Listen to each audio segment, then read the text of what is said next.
Finance Minister Nirmala Sitharaman has reacted strongly to the views of the former Reserve Bank Governor Dr. Raghuram Rajan on the slowdown of Indian economy. Rajan was appointed Governor of Reserve Bank of India in 2013 during UPA 2 when Manmohan Singh was Prime Minister of India. Rajan is going about telling that the Modi government lacks a vision on economy. Nirmala Sitharaman, who was addressing a select gathering at the Consulate General of India in New York City, she lashed out at Raghuram Rajan, saying, in whose time loans were recklessly disbursed merely on telephone calls from crony leaders.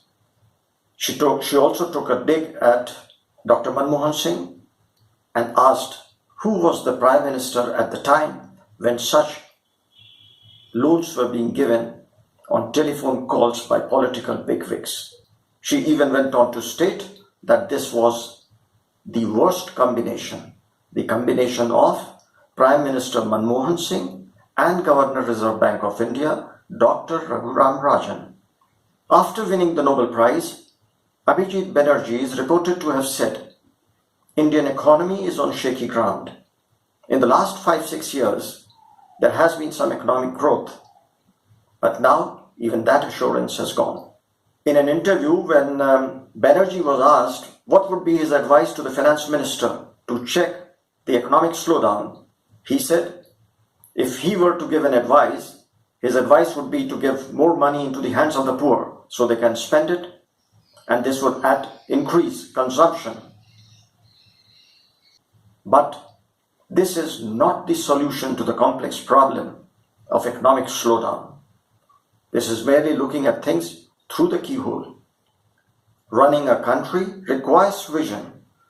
Such short-term actions can only be geared to winning votes.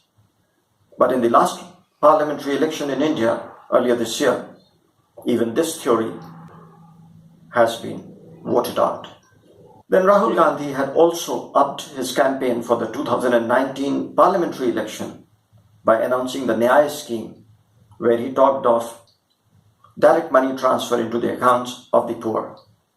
But people outright rejected this SOP, and they were more concerned about the larger national interests. During electioneering for Maharashtra and Haryana assembly polls, Rahul Gandhi once more took the same plank. He once more started talking of Manrega, started talking of the Nyaya scheme. What is this Nyaya scheme? This is something that has been conceptualized by Abhijit Banerjee. More on Abhijit's observations and his solutions when it comes to the slowdown of Indian economy would follow on the basis of analysis of past follies. For example, in the central Indian state of Madhya Pradesh, we have a typical case where influenced by the policies of the Global Research Center set up by Abhijit and company in America, and the random tests they had started across different countries 20 years ago, around 1999. This was around the same time when in Madhya Pradesh, similar tests were being done on the ground, and there was a lot of mismatch, a lot of imbalance when it comes to creating the infrastructure for economic growth, when it comes to building human resource development. And both these are very critical, very essential for economic growth and economic development.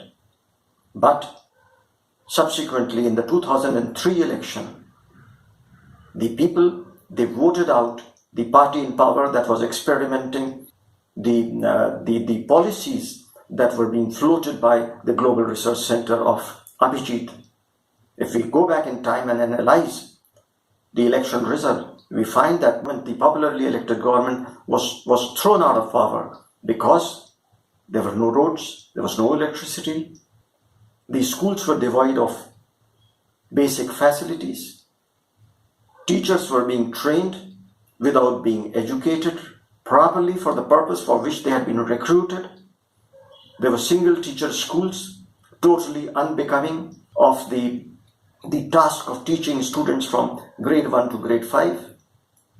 And as a result, we have a whole generation that has grown in geometric progression, that has multiplied in geometric progression, and the impact is being felt even today. Economics and its dynamics is being simplified to score political points, but this is rather unfortunate. The silver lining right now is that the people are reading between the lines. The people are understanding what's going on, how economists are being used to play political games.